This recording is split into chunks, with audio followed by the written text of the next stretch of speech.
Good morning. Today I'm going to be discussing some recent benzodiazepine NPS with a focus on some of the new ethyltriazolobenzodiazepine analogues that have been popping up recently. My name is Dr. Kirk Hering, and I'm the Director of Process Exploration and Psychoactive Substance Chemistry within the Forensic Division at Cayman Chemical. I'm a full-time employee at Cayman Chemical, which is based out of Ann Arbor, Michigan. Cayman is a manufacturer of analytical reference standards for forensic chemistry and toxicology applications. All opinions given during this presentation are mine and do not necessarily reflect the views of Cayman Chemical.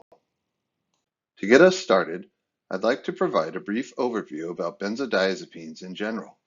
I show here two of the main classes of benzodiazepines, including the 1,4-benzodiazepines such as diazepam, clonazepam, and lorazepam, and the triazolobenzodiazepines such as alprazolam, triazolam, and midazolam.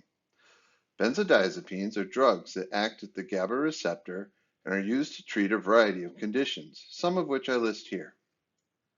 Typical benzodiazepines contain the structural features of a benzene ring, shown in red, joined to a 7-membered diazepine ring, shown in blue. They were originally discovered in the 1950s and heralded as non-addictive replacements for barbiturates, but unfortunately we've learned over the years that benzodiazepines are quite addictive as well.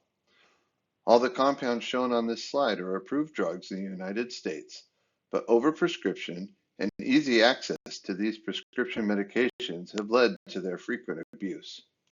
Here I show the structures of some of the benzodiazepines that we refer to as NPS benzodiazepines. Many of these compounds are approved drugs in other countries, but they are not approved for use in the United States. As you can see, we have NPS benzodiazepine examples from the 1,4-benzodiazepine class, such as dialkylgadazepam, dialkylflurazepam, and difludiazepam. We also have examples from the triazolobenzodiazepine class, such as bromazolam, flubramazolam, fenazolam, and clonazepam. And then we have a third class that I haven't mentioned yet, known as the thienotriazolobenzodiazepines.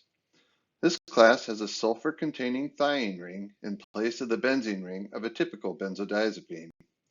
Well-known examples of this class include atizolam, deschloroatizolam, clotizolam, and fluclotizolam. As you can see here, benzodiazepines are frequently found in drug overdose cases. They are especially dangerous when taken in conjunction with opioids or alcohol, as they can potentiate central nervous system depression. There's also a trend in illicit drug use that is deliberately combining benzodiazepines with opioids like fentanyl, called benzodope, that's likely contributing to this effect.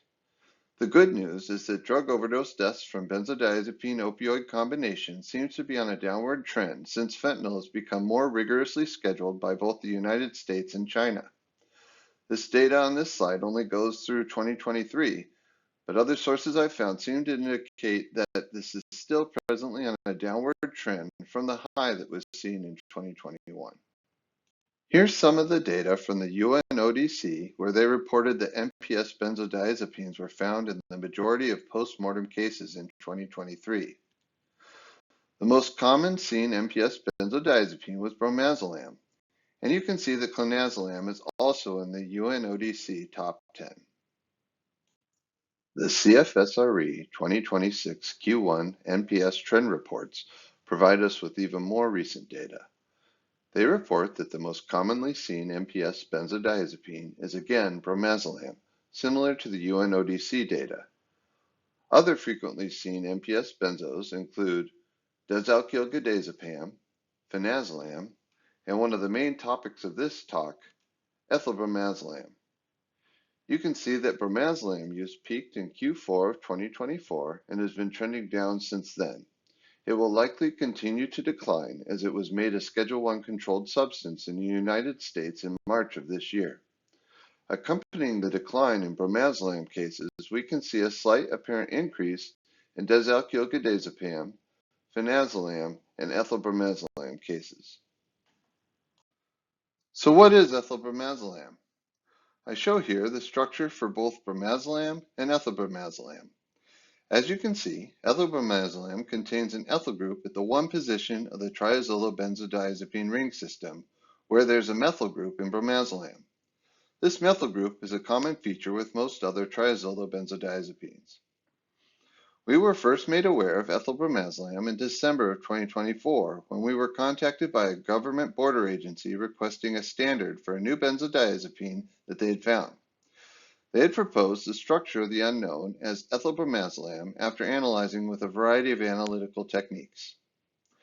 We began work on it right away, and while production was still underway, we received another inquiry from the United Kingdom with tablets that contained both bromazolam and an unknown substance with a likely molecular weight of 366, which is 14 mass units more than bromazolam.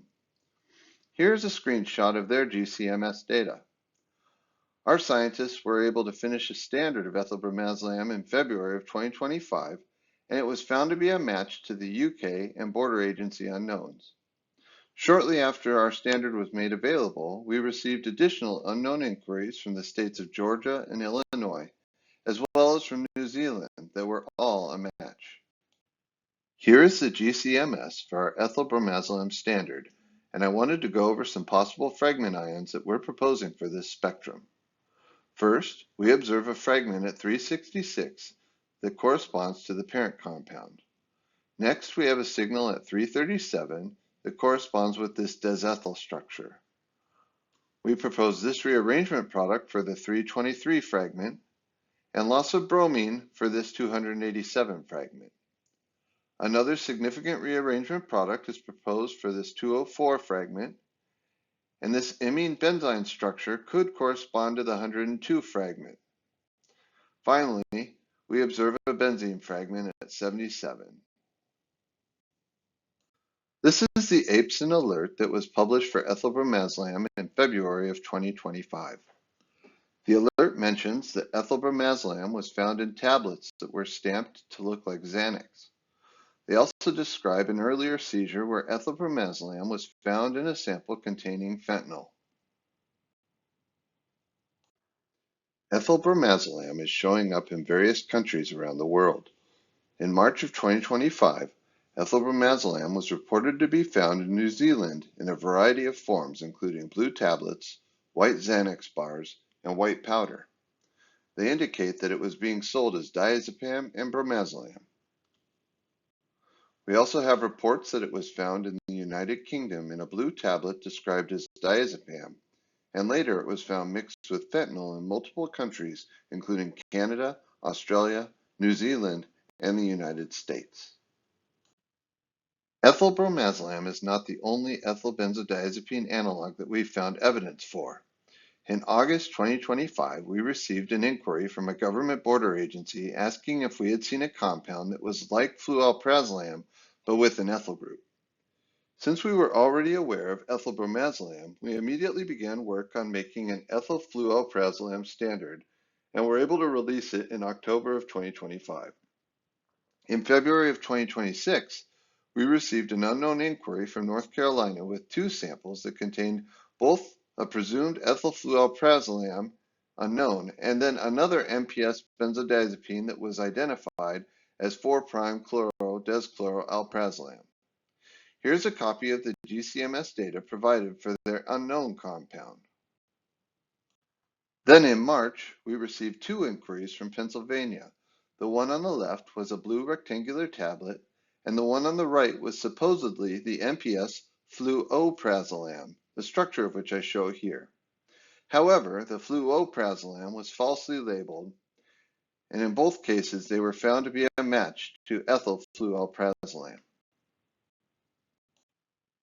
Here's the GCMS for our ethyl fluoprazolam standard, and I wanted to go over some possible fragment ions that we're proposing for this spectrum. First, we observe a fragment for the parent minus H at 339, and then a desethyl fragment at 311. We propose this rearrangement product for the 297 fragment, and then this rearrangement fragment is proposed for the ion at 257. The same species minus chlorine could provide the fragment at 222, and finally we have fragment ions at 95 and 75 that could be this fluorobenzene structure and the corresponding benzyne derivative. The CFSRE has recognized the prevalence of these ethyltriazolobenzodiazepines and has added ethylbromazole to Tier 1 and ethylflualprazolam to Tier 3 for their scope of recommendations for Q1 of 2026. Since these analogues are becoming more prevalent, the next question we had is how might they be metabolized and what primary metabolites should labs be on the lookout for? I show here the primary metabolites found for alprazolam, which are alpha-hydroxyalprazolam and 4-hydroxyalprazolam, as described in the literature. We also have this benzodiazepine metabolism lab poster that's available on our website and describes the known metabolic pathways for various types of benzodiazepines that could be useful. But given what's known, we propose that plausible metabolites of ethyltriazolobenzodiazepines could be an alpha-hydroxy metabolite and a 4-hydroxy metabolite similar to what's observed in alprazolam, and then possibly even a beta-hydroxy metabolite as I show here on the right. We are not alone in asking the question about putative metabolites for these ethylbenzodiazepine NPS. As soon as ethylbromazole began to appear, we had inquiries from multiple labs about putative metabolites, so we began preparing the 3 that I had mentioned. In March of 2026, we were able to introduce all 3 on our website, and we began a human liver microsome metabolism study of ethylbromazole to see what was formed. My colleagues Nathan Lael and Becca Boyce will be presenting on that study in the workshop taking place this afternoon at 2:30, and I encourage you to attend and hear what they found. I don't want to steal their thunder here, but I will say that we are actively working on a monograph that describes our findings and should be available soon. Of course, after ethylflualprazolam appeared, we began receiving requests for putative metabolites of that as well. We're actively working on making the analogous compounds for ethylflualprazolam shown here, and we hope to have them available soon. With the rise of these ethyl isomers, it begs the question of what else should we be on the lookout for? Examination of the literature reveals a 1986 paper that describes ethylnitrazolam, ethylbromazole, and ethylalprazolam. We also have seen chatter on user forums that mentions ethylflualprazolam, ethylmidazolam, and cyclopropylflualprazolam available from illicit research chemical labs. Finally, we came across this preprint article that describes cyclopropylflualprazolam that was found in some pressed candies being marketed for sleep improvement. Here are the structures of the 4 compounds I mentioned on the last slide that could be coming soon. But given the trends that we've been observing, where does it go from here? What other compounds may be showing up in illicit marketplaces in the designer benzodiazepine space?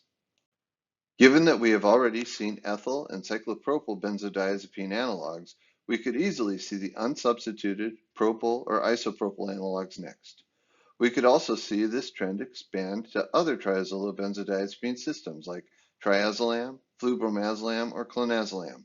There's really a host of possibilities that could be next. As I wrap up, here are some more benzodiazepine-related resources available at Cayman. In partnership with the CDC, Cayman's released fentanyl analog screening kits to which we've added emergent drug panels that contain a variety of NPS benzodiazepines and are available on our website. We also recently completed a series of new 13C2D4 internal standards made specifically for use with isotopically rich halogenated benzodiazepine standards that can also be found on our website. We have a benzodiazepine analytical standards panel that's very similar to the FAST kits I mentioned earlier, and this contains 53 different benzodiazepines and related metabolites.